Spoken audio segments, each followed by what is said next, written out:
Okay, Black Phone 2 taking a Freddy Krueger approach to the franchise. Before I read this, and spoilers, by the way, guys, correct me if I'm wrong. The grabber was killed at the end of the last movie, right?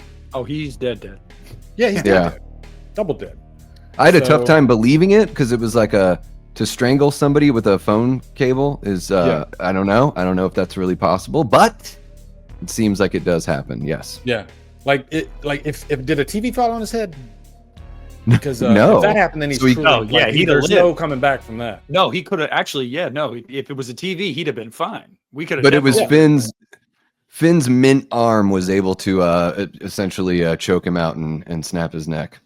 Okay, good. Scott Derrickson's The Black Phone ended on a pretty definitive note. Hey, there you go. They're just with the evil being vanquished and Ethan Hawke's grabber being killed by our hero. How do you make a sequel to a movie where the villain is very much dead? When did that ever stop the horror genre? Oh my God, they're just proving my point. Thank you, Bloody Disgusting. The first footage from Black Phone 2 was shown off by Universal and Blumhouse at CinemaCon last night. And while the footage won't be making its way online, sorry, that's just how it goes with CinemaCon. We do have footage descriptions from various reports and outlets that all make the same observation. The grabber is going full Krueger here. Now, I'm not gonna read this whole description. What does that mean? Well, according to the footage recaps from Discussing Film and Screen Rant, Black Phone 2 will see the grabber stalking kids from beyond the grave. So that's all I'm going to read from that. I'm assuming that he's going to is he going to enter their dreams? You know, I don't know. That's very, very strange. I don't like that. Hold on. Well, and it sounds like I was looking into it. You know, Scott Derrickson didn't see any reason to do a sequel, but I'm forgetting the author's name, but the gentleman that wrote the original book is the one that approached him and was like, "Hey, I have an idea for how we can take this further."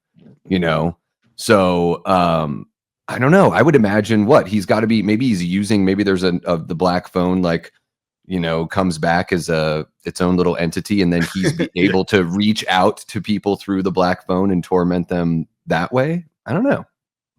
That's it's very strange. Is this the one that Stephen King's son wrote, or am I thinking of a different property? No, you're right. Yeah, that's what I thought, Nick. Yeah, Stephen. I do love the first movie, you know what? Anytime you got like a serial killer kidnapping type situation and you're setting it in the 70s. I'm all about that. And I just you pretty much got me halfway there by just giving me that backdrop. And then Ethan Hawke, I'm a big fan of Ethan Hawke. So I was hoping this is one of those situations where even if there was no way to bring him back, because I'm such a fan of Ethan Hawke and the grabber himself, I would forgive it. You know what I mean, guys? Like there's some properties where you're like, no, I don't want this character to come back because they zipped it up and but this was only the first movie. So even if you dotted the I and crossed the T with him and bringing him back, I don't think the fans would mind so much. I don't know. What do you think, Nick?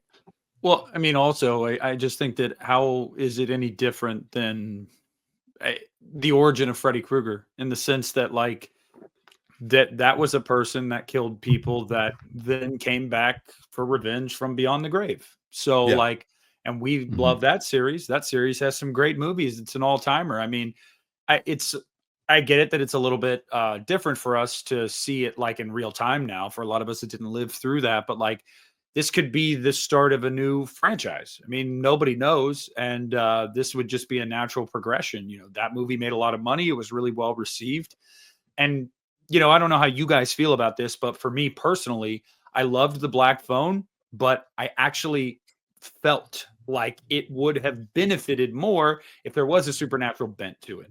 So this, if anything, for me, I'm like, cool. I think that this could really deepen the lore and the capabilities of the grabber. And I'm cool with that, man. I don't know. I got no qualms whatsoever about it.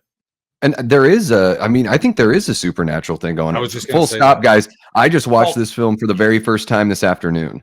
Wow. So, I mean with the grabber specifically. I just because he is human, he is flesh and blood. Gotcha. Yeah, true. But he also was there's nothing on the other end of the phone. So not only does Finn's sister have she has visions in her dreams, But it seems like Finn has something that he doesn't quite understand or didn't have unlocked until, you know, the phone went off, because the grabber says that there's like never anyone on the other line. And so we're made to kind of think that Finn is the first person to be able to like hear the calls from the other side.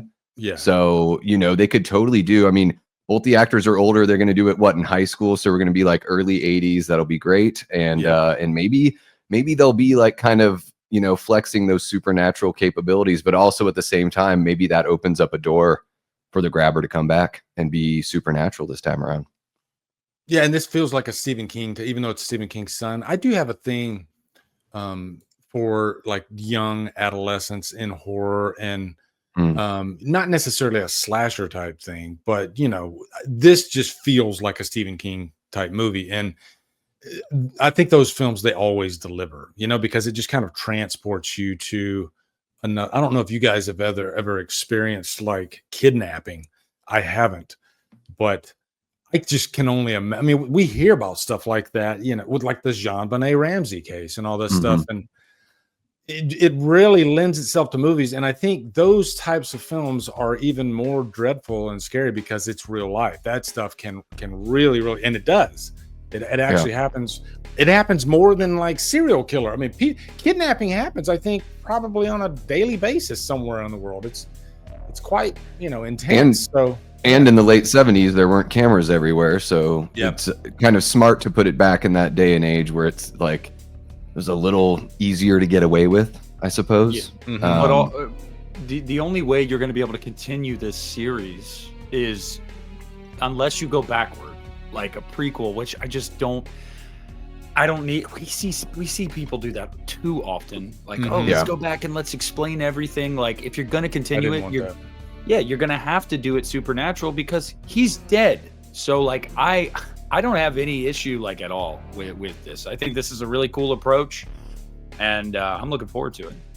Yeah, outside of Black Phone, like any movie, if you're doing a prequel on the second movie, to me, that's lazy writing. That means you don't have another idea to carry the story forward, and you're only hurting your franchise. Well, hello there. You just watched an outrageous clip from the Hit the Bricks podcast. I really hope you enjoyed that clip. If you want to see more clips, you can click here or you can click here. And you can just have yourself a ball, all right? And also follow the Hit the Bricks podcast on Spotify as well. Thank you guys. Have a wonderful day.